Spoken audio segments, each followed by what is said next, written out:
तो विद्यार्थियों, आज मैं आपको कंप्यूटर कैसे उसका निर्माण हुआ था वो बताता हूँ। तो उसकी जितनी पीढ़ी है, 5 पीढ़ी, उनका अध्ययन आज मैं आपको बताता हूँ। तो शुरुआत से करते हैं। तो कंप्यूटर का डेवलपमेंट का संक्षिप्त इतिहास लिखिए, अथवा कंप्यूटर की विभिन्न पीढ़ियों कोई मुख्य विशेषताओं की विवेचना कीजिए, प्रत्येक का उदाहरण दीजिए। तो ये ऐसा प्रश्न आपकी परीक्षा में आ सकता है। तो कंप्यूटर के विकास को समझने के लिए इन्हें 5 पीढ़ियों में बांटा गया है। इससे हमें कंप्यूटरों की तकनीक में हुई प्रगति की जानकारी प्राप्त करने में मदद मिलती है। प्रत्येक कंप्यूटर के मूलभूत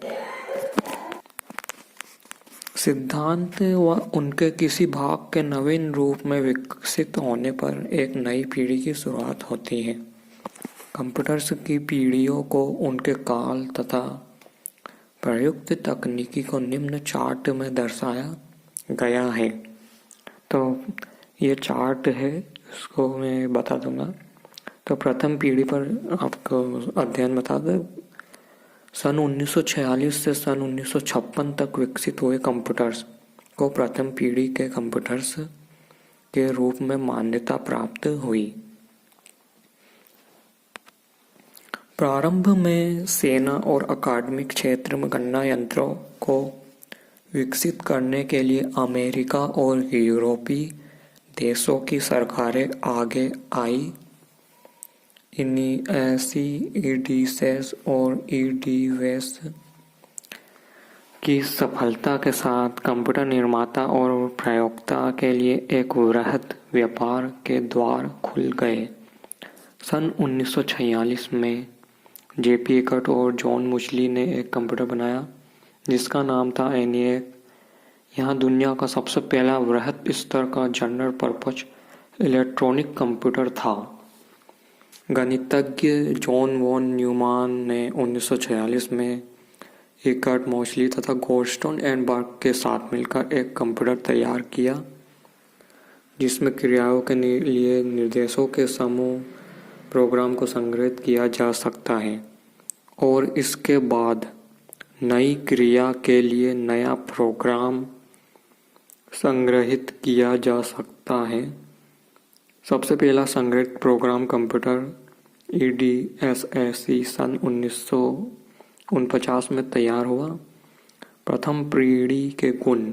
तो प्रथम पीढ़ी के गुण कुछ बताता हूँ। तो पहला, प्रथम पीढ़ी के कंप्यूटरों में वैक्यूम ट्यूब का प्रयोग किया जाता था। यह वैक्यूम ट्यूब का आकार में बहुत बड़ी होती थी, इसलिए प्रथम पीढ़ी के कंप्यूटरों का आकार बड़ा होता था। ये लगातार विद्युत के संवहन से गर्म होने के कारण जल्दी खराब हो जाते थे।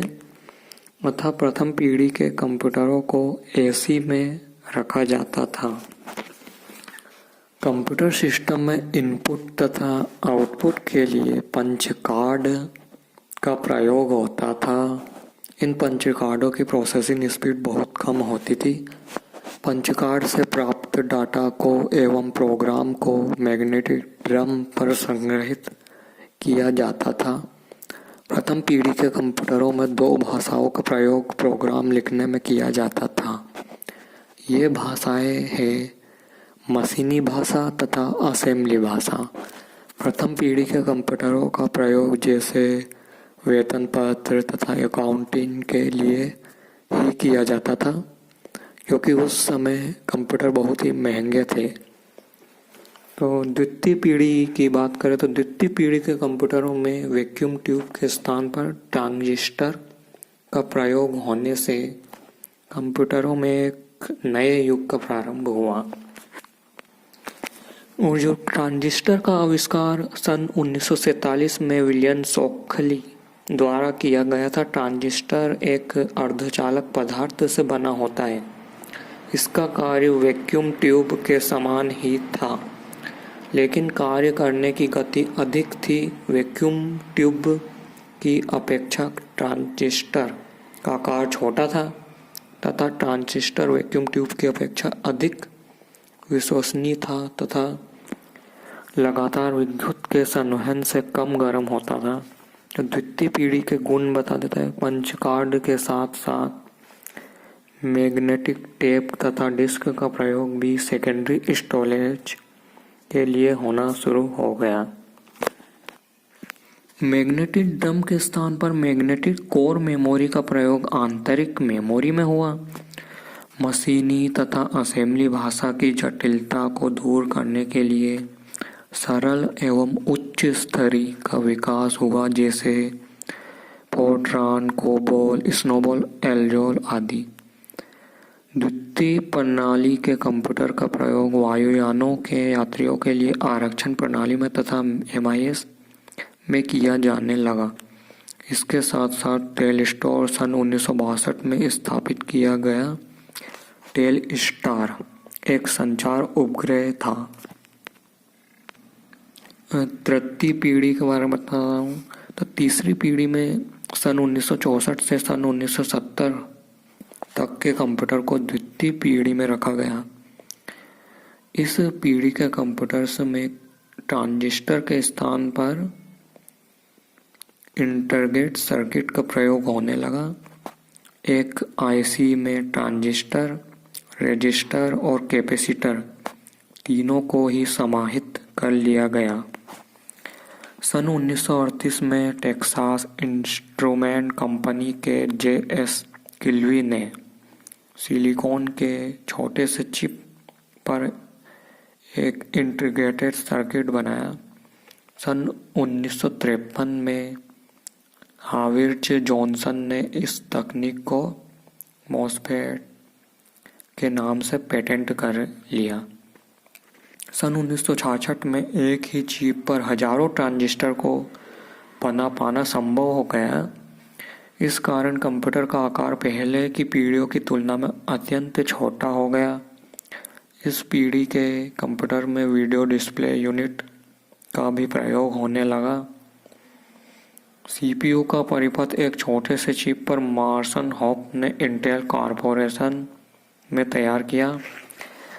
सन 1970 में तैयार किए गए इस चिप का नाम इंटेल 4004 था और इस छोटे से चिप को माइक्रो प्रोसेसर कहा गया तथा जिन कंप्यूटर्स में माइक्रो प्रोसेसर का प्रयोग किया गया उन्हें माइक्रो कंप्यूटर कहा गया। इंटेल 8080 पर आधारित पहला माइक्रो कंप्यूटर ऑल्टेयर MITS कंपनी ने हार्वर्ड विश्वविद्यालय के छात्र बिल गेट्स को ऑल्टेयर माइक्रो कंप्यूटर में बेसिक भाषा को इंस्टॉल करने के लिए कहा। बिल गेट्स का यह प्रयास सफल रहा।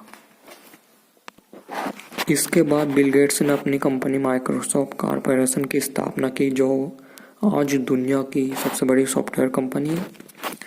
तृतीय पीढ़ी के गुण बताता हूँ। तो अब आता है तो इसमें कंप्यूटर श्रृंखला या परिवार की विचारधारा का चलन इसी पीढ़ी से प्रारंभ हुआ।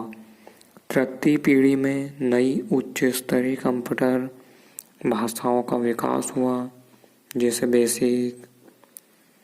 तो इन भाषाओं का प्रयोग विकास यूजर की आवश्यकताओं को ध्यान में रखकर किया गया था। ये भाषाएं सीखने में सरल थी। कंप्यूटर की सभी क्रियाओं को नियंत्रित करने के लिए ऑपरेटिंग सिस्टम बनाया गया। इस ऑपरेटिंग सिस्टम से प्रयोग कंप्यूटर के सभी आंतरिक कार्य स्वचालित हो गए। इस पीढ़ी के मुख्य कंप्यूटर IBM का सिस्टम, 1360 लाइन DEC का programme, PDP-1, PDP-5, PDP-8 IC का प्रयोग आरंभ हो गया। द्वितीय पीढ़ी के कंप्यूटर की अपेक्षा अधिक विश्वसनीय उच्च स्तरीय प्रोग्रामिंग भाषाओं का प्रयोग किया जाने लगा। तृतीय पीढ़ी के कंप्यूटर का रखरखाव आसान हो गया। द्वितीय पीढ़ी की अपेक्षा वजन व आकार कम हो गया। सेकेंडरी स्टोरेज की क्षमता बढ़ गई। चतुर्थ पीढ़ी, चौथी पीढ़ी के बारे में बताते हैं तो सन 1970 से लेकर 1985 तक के कंप्यूटर को चतुर्थ पीढ़ी के कंप्यूटर में रखा गया। LSI लार्ज स्केल इंटीग्रेशन, और फिर 1975 में VLSI very large scale integration chip के निर्माण की पूरी कंट्रोल प्रोसेसिंग यूनिट का एक ही चिप पर आ पाना संभव हो गया। यह चिप अंगुली के नाखून के आकार की होती है। कंप्यूटर का संपूर्ण चिप तृतीय पीढ़ी के कंप्यूटर भाषाओं में कार्य करने से सरल था। चतुर्थ पीढ़ी के गुण, यानी चौथी पीढ़ी के गुण बताता हूँ। तो पहला गुण, चतुर्थ पीढ़ी में कंप्यूटर्स के आकार को न्यूनतम किया गया। आईसी छोटे से छोटे, गति में तेज और सस्ते किए गए। एक छोटे से चिप पर लाखों परिपथ का निर्माण किया गया। पूर्व की पीढ़ी में प्रयुक्त कोर मेमोरी के स्थान पर अब सेमीकंडक्टर मेमोरी का प्रयोग होने लगा। इस पीढ़ी के स्प्रेडशीट, एप्लीकेशन जनरेटर, डाटाबेस का कार्य करने वाले सॉफ्टवेयर्स तैयार हुए। इनमें कार्य करना बेसिक, कोबोल, फोर्ट्रान आदि तृतीय पीढ़ी के कंप्यूटर भाषाओं में कार्य करने से सरल था। पंचम पीढ़ी, पांचवी पीढ़ी, सन 1985 के कंप्यूटर्स को पांचवी पीढ़ी में रखा गया है। इन कंप्यूटर में मानव सदृश गुणों को समाहित करने का प्रयास किया गया। जापानी वैज्ञानिकों ने इन कंप्यूटर्स के विकास की अपनी योजना का नाम knowledge information processing system KIPS रखा है। इस पीढ़ी के कंप्यूटर्स अभी भी विकसित स्थिति में हैं। इन कंप्यूटर्स में कृत्रिम बुद्धिमत्ता का प्रयोग करने का प्रयास किया जा रहा है। इनसे वॉइस रिकॉग्निशन एवं इमेज कंट्रोल का कार्य अत्यंत दक्षता और तीव्र गति से किया जाना संभव हो सकेगा। पांचवी पीढ़ी के गुण, पांचवी पीढ़ी में आवश्यकतानुसार कंप्यूटर के आकार और संरचना को तैयार किया जाता है। आजकल विभिन्न मॉडलों के कंप्यूटर उपलब्ध हैं, जैसे डेस्कटॉप, लैपटॉप, पामटॉप आदि। पांचवी पीढ़ी में मल्टीमीडिया का विकास हुआ। मल्टीमीडिया ध्वनि, दृश्य या टेक्स्ट का सम्मिलित रूप होता है। इंटरनेट के द्वारा हम कहीं से भी स्वास्थ्य, चिकित्सा, विज्ञान, कला एवं संस्कृति आदि सभी विषयों पर विविध सामग्री प्राप्त कर सकते हैं।